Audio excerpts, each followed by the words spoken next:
Salut à tous, c'est Axel de testmobile.fr, je suis au MWC 2016 sur le stand de Alcatel qui a revu d'ailleurs sa marque. Alors je sais pas si vous allez le voir, le petit logo Alcatel qu'on voit par exemple là, vous le verrez, tapez Alcatel sur internet, Alcatel One Touch, vous verrez le logo a changé, il y a beaucoup de choses qui ont changé.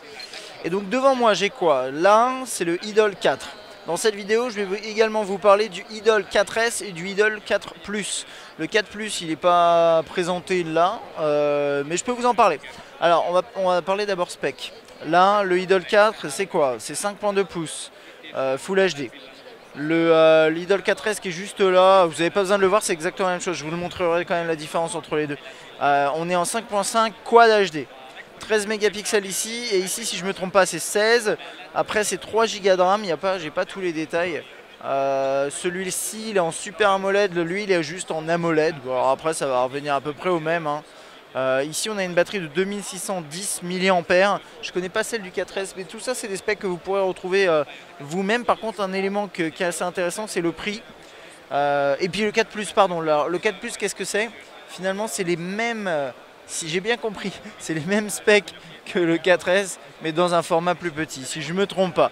Après, c'est possible que je me plante, parce que c'est vrai qu'il y a beaucoup de produits. Mais en l'occurrence, voilà. Alors, le 4, il arrive en mai à 279 €. Le 4S en juin à 449 €.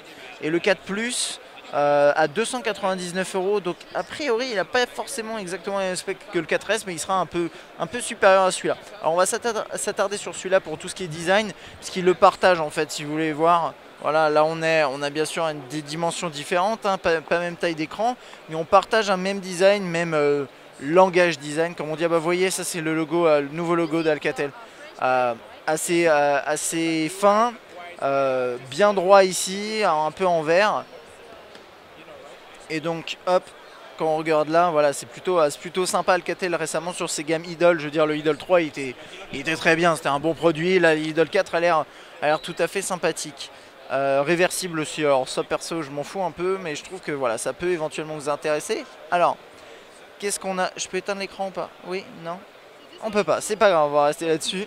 À l'avant, ici on a la caméra frontale, peut-être une notif que je ne vois pas là, quelques capteurs. Sur la droite, on a la touche on-off, verrouiller, déverrouiller, le bouton de gestion du volume, un petit tiroir ici qui doit pouvoir permettre de mettre au moins la SIM, et pas sûr qu'on puisse mettre une micro SD.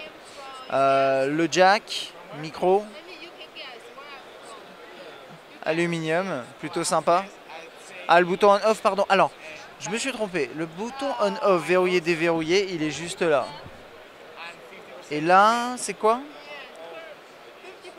J'ai changé le thème. Ah, je change le mode. Ok. Ça change les modes apparemment. Faudra se pencher un peu plus là-dessus prochainement. Micro USB en dessous. Là à l'arrière, voilà cette coque en ce qui semble être en verre. L'appareil photo juste là, le flash double LED. Plutôt sympa, ça envoie. J'aime bien. Si j'appuie, il se passe quoi? Ouais, ça enlève ça permet d'accéder à quoi? Ça fait juste un effet. Je sais pas à quoi ça sert. Ok, c'est pas grave. Donc là, on va rentrer dans l'interface. Encore une fois, hein, c'est une prise en main. Il y a sûrement plein de trucs que je vais zapper. Et vous inquiétez pas, tout ça, on aura l'occasion de le découvrir. Le Idol 3, on l'avait testé. Celui-là, on va le tester. C'est clair et net. Un joli tiroir des applications tel qu'on les aime. Là, il repasse en mode démo. C'est un peu pénible. Ouais, ok, voilà. Donc là, voilà, ici, les contacts, tous ces éléments-là. Désolé, la luminosité est très très élevée.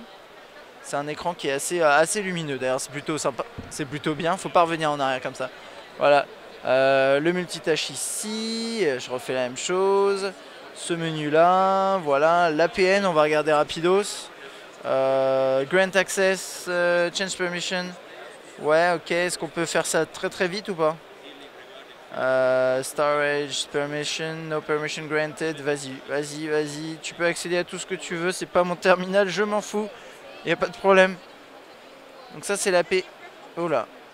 Bon, il a l'air un peu bugué pour ce genre de fonction. Ça va peut-être... Hein? Ok, donc on a... Ça, c'est un peu particulier. Donc apparemment, on peut faire des panoramas en parallaxe. Ok, je sais pas ce qui va se passer. Je peux essayer vite fait, mais... Press and hold, pardon.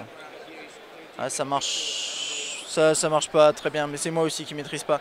Je pense que je vais pas m'embêter trop avec en plus l'interface a l'air buggée. Bref, vous avez une interface qui permet de prendre des photos avec des modes assez particuliers qu'il faudra checker. Je pense que c'est les trucs sur les côtés aussi qui appuient sur l'écran, je sais pas trop ce qui se passe, c'est pas grave. Puis après, bon, c'est une interface assez standard, mais qui a l'air vraiment propre, honnêtement. La musique, ça ressemble à quoi? Voilà, elle n'a pas été autorisée non plus. On est sous Marshmallow. Écran tactile galère un petit peu là dans cette version, mais une belle interface ici de manipulation de la musique. Ça ressemble quand même à Play Music, hein. Au final, c'est à peu près la même chose, hein. Je pense que c'est à peu près tout, hein. Pas grand chose à dire de plus. Ça, je sais pas ce que c'est justement. C'était le voilà, Fuse qui permet de capturer des clichés différemment. Bon, ok, et de les regarder. Ouais, il y a quelques petits soucis là. Bon, voilà, c'est à peu près tout. Lidl 4, c'est un produit qui a un beau design, des specs qui sont pas mauvaises, un prix qui est pas très élevé. Une interface qui a l'air réussie. Alors après, là pour le coup, je sais pas, ça buguait un petit peu, c'était un peu compliqué. Mais voilà, vous voyez une petite démo là qui montre qu'on peut prendre des rafales comme ça peut être assez sympathique. J'aime beaucoup l'arrière là comme ça, je sais pas ce que vous en pensez, c'est assez stylé en noir là comme ça, j'aime bien. Il y a d'autres variantes, je peux essayer de vous les montrer si je tire dessus, mais ou bien où je me décale un peu sur le côté. Vous avez l'habitude pendant les salons, mais voilà, ça ressemble par exemple à ça ici, noir mais avec des côtés plutôt rosés. Ça c'est pareil, c'est un 4S. Voilà, ça c'est juste, ça c'était pour ma petite prise en main de l'Idol 4, Idol 4S. Si vous avez des questions, bien sûr, n'hésitez pas. Qu'est-ce que vous pensez de ce terminal? N'hésitez pas à laisser un petit commentaire. Puis moi je vous dis à bientôt. Allez, salut!